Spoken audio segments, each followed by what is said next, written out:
Welcome back, everyone. Today, we're taking a deep dive into a really pivotal moment, historically speaking. We're talking about the Buddha's very first teaching Okay. after he, attained enlightenment. Right. It's often called setting in motion the wheel of Dhamma. Yeah. And there's this whole thing about it Okay. that it was so powerful, like it literally shook the cosmos. Oh, wow. Yeah, and caused like a radiant light to appear. Pretty wild stuff. I've heard about this. So to really dig into this, we'll be looking at excerpts from the Dhammacakkappavattana Sutta, which you can find on both buddha.org and hamatalks.org. Great sources. Yeah, we wanted to get like a good range of perspectives. Smart. So what do you think? I mean, right off the bat, what's remarkable about this teaching to you? Well, it's not just about the people who were there. Yeah. Right? It wasn't like a small gathering or just, a little lecture or something. Right. This was a cosmic event. Yeah, you mentioned that. As though the universe itself was like responding to what the Buddha was unveiling. Whoa, okay. That definitely sets the bar high for our deep dive today. Yeah. So to set the scene, where did this earth-shaking event take place? It was at a place called the Deer Park in Isipatana near Varanasi. Very tranquil. Okay, Deer Park. Peaceful. I like it. Yeah, it was a peaceful setting. The Buddha had just come from, his enlightenment experience. Yeah. And he chose this place to share his newfound wisdom with 5 monks. They had previously accompanied him on his spiritual journey. Oh, so these weren't just random people wandering by. No. They were already seekers, you could say, on a spiritual quest. Wow.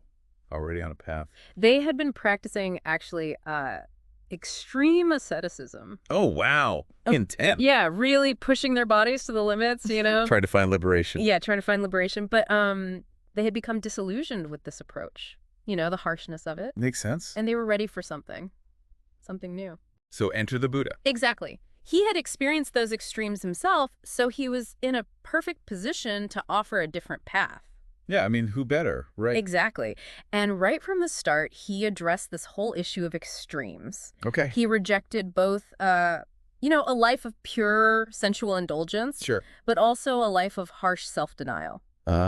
So he wasn't advocating for either end of the spectrum. No, not at all. He was pointing to what he called the middle way. The middle way, yeah. Yeah. A path of balance and mindfulness. Right. And it's not about some bland compromise or anything like that. Yeah. True freedom, he said, lies in finding that balance between the extremes. I like that.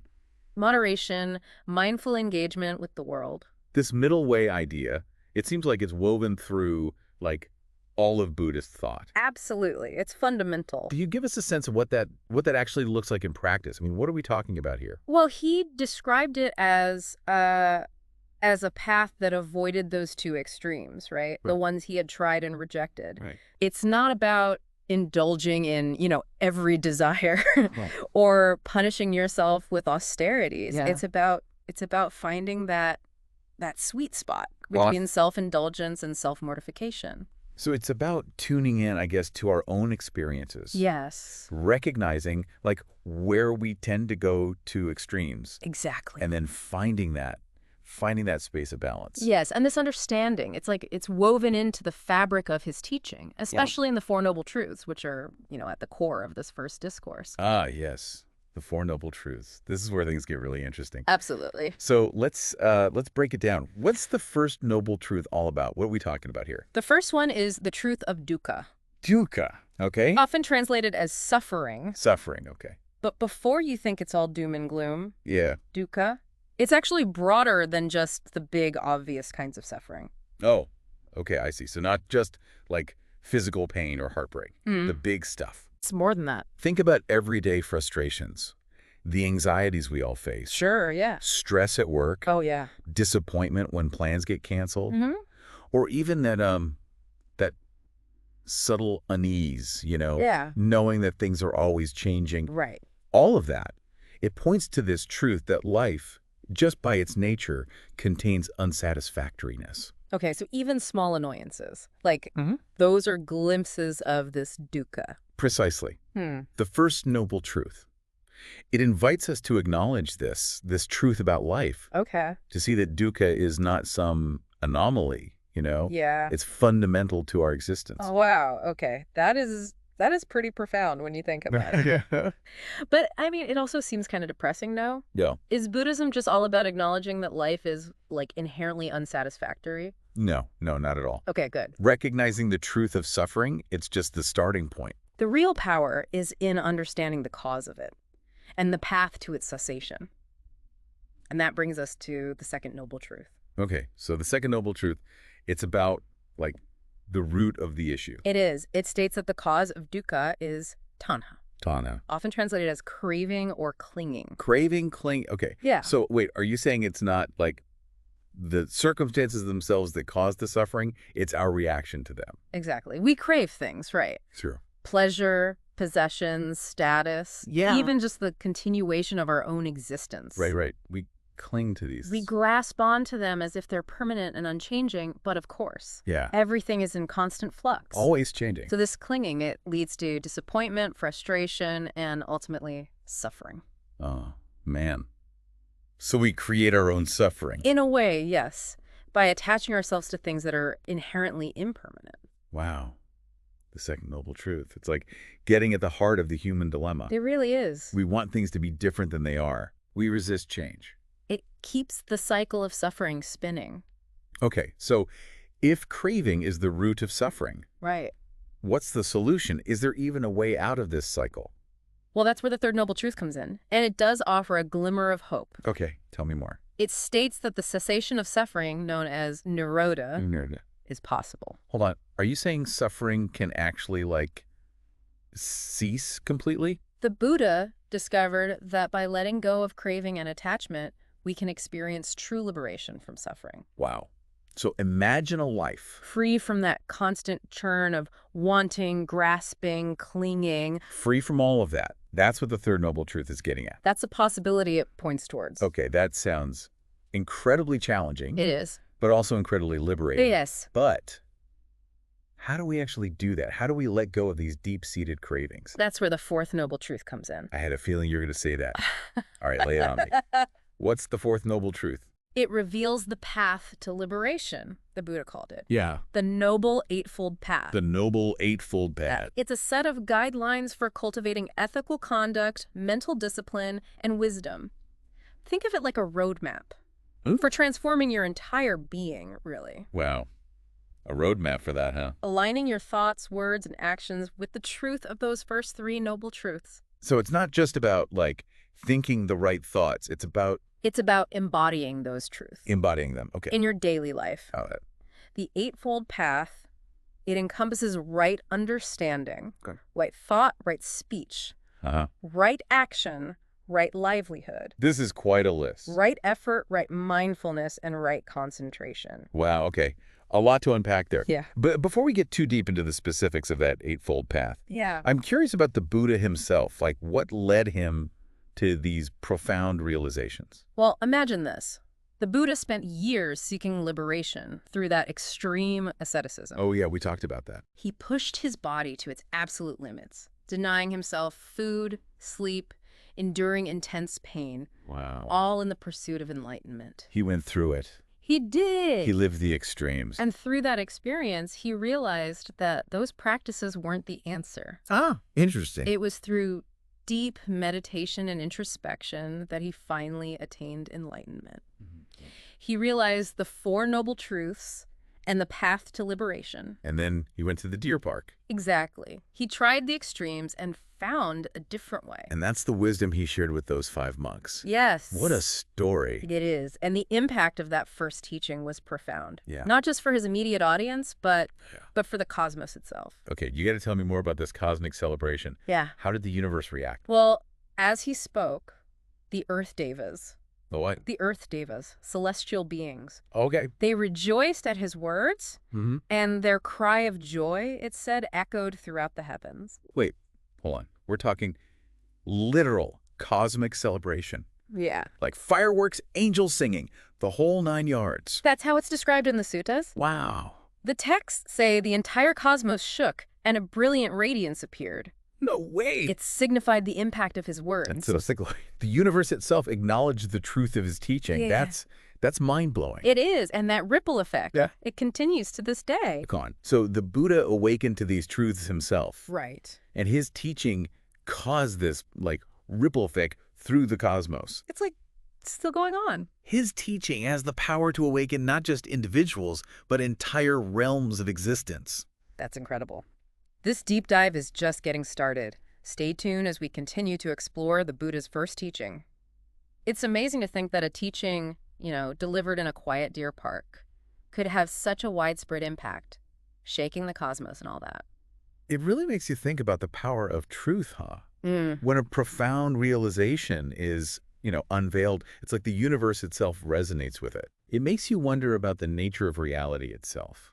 I mean, if a teaching can do that, have that kind of impact, what else is possible? That's the beauty of the Buddhist path, right? It's not about blind faith. It's about personal investigation, an invitation to explore these truths and discover what's possible. So it's not just about understanding, intellectually, the Four Noble Truths. It's about putting them into practice, seeing how they change our lives. Exactly. It's like the difference between, reading a recipe and actually cooking a meal. Yeah. Makes sense. The real magic happens when you take those teachings, off the page and into your heart and mind. Okay, I'm ready to get practical here.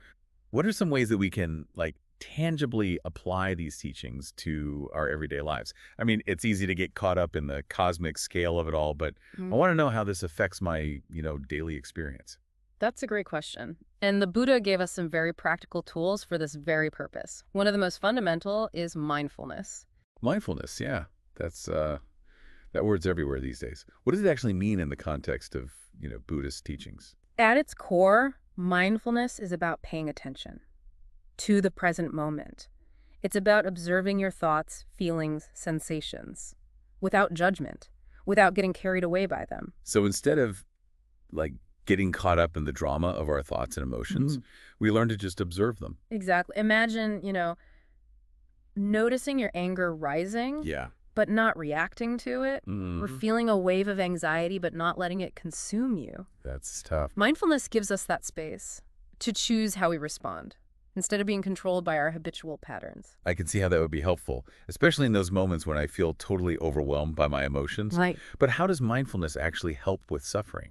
When you practice mindfulness, you start to see things more clearly. Okay. You notice how, clinging to pleasant experiences creates this fear of losing them. Right. And how aversion to the unpleasant ones just amplifies our suffering. It's like we create our own inner turmoil by, resisting the natural flow of life. That's a beautiful way to put it. And the more you practice mindfulness, the more you develop this ability to let go of that resistance, to accept things as they are in this moment. And that acceptance, that's what leads to the cessation of suffering. It's a crucial step, yeah. Right. Remember the third noble truth, the cessation of suffering. It's not just a concept. Right. It's a lived experience of liberation, available to all of us, but it requires effort, practice. So it's not just waiting for suffering to disappear. It's actively, engaging with our own minds. Precisely. The Buddha described the path to liberation as a journey, a process of learning and growth. And that journey begins with understanding the Four Noble Truths and continues with the dedicated practice, mindfulness, the other elements of the Eightfold Path. So the Four Noble Truths, that's step one. Yeah. Then comes the real work. Yeah. Integrating them, transforming our relationship to suffering, and eventually finding liberation. Exactly. The Buddha didn't just give us a set of beliefs, right? He gave us a path, a way of life. A way of life. And this path, it has the potential to lead to profound peace, freedom, even joy. It's a pretty radical idea, I got to say. Yeah. That we can free ourselves from suffering. But yeah, I have to admit, the whole letting go of craving thing seems really daunting. Is it even possible to live in the world without wanting anything? That's a great question. And it gets to the nuance of, the Buddhist teachings. He wasn't advocating for a life devoid of all desires. Okay, good. He was pointing to a deeper understanding of desire itself. So it's not about getting rid of all desires. It's about changing how we relate to them. Yes. Think about it. We can still enjoy things, right? Yeah. A delicious meal, a beautiful sunset, feel love for our family and friends.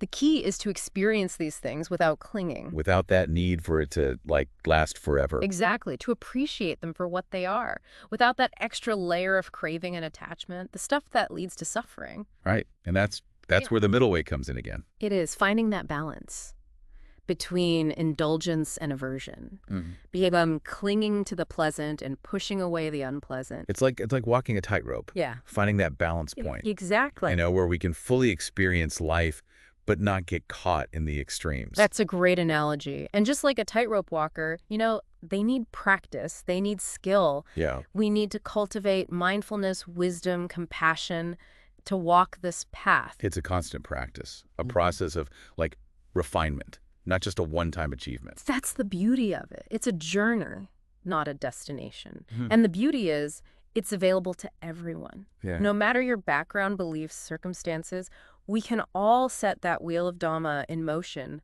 in our own lives. That's empowering. We're not just, like, victims of our own suffering. We can change it, awaken to a new way of being. That's the heart of the Buddhist teaching. It's a message of hope, liberation, and possibility.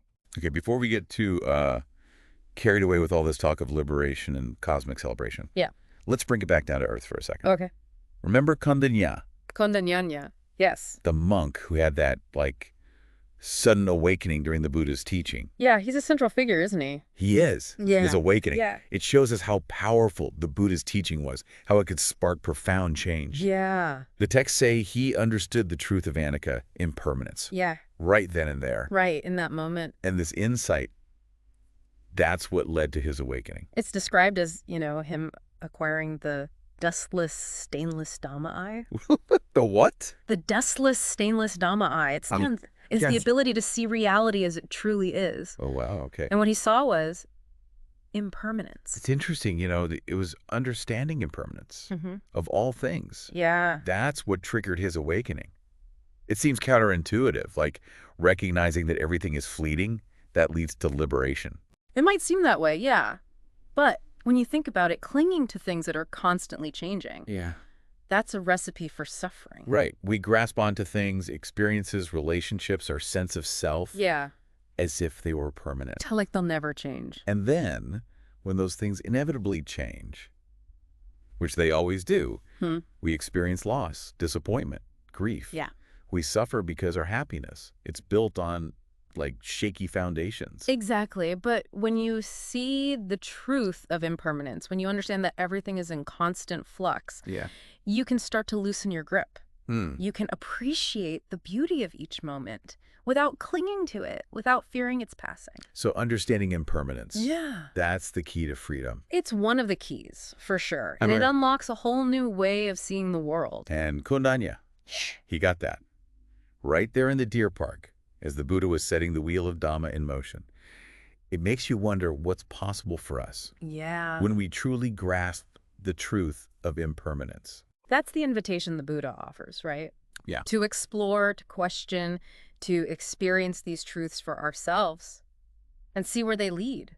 To set the wheel of Dhamma in motion in our own hearts and minds. Exactly. And who knows what cosmic celebrations might follow. Maybe they're already happening within us. This deep dive has been quite a journey, We've explored where it all happened, the deer park, we got into the Four Noble Truths, all that. And then there's that cosmic celebration, right?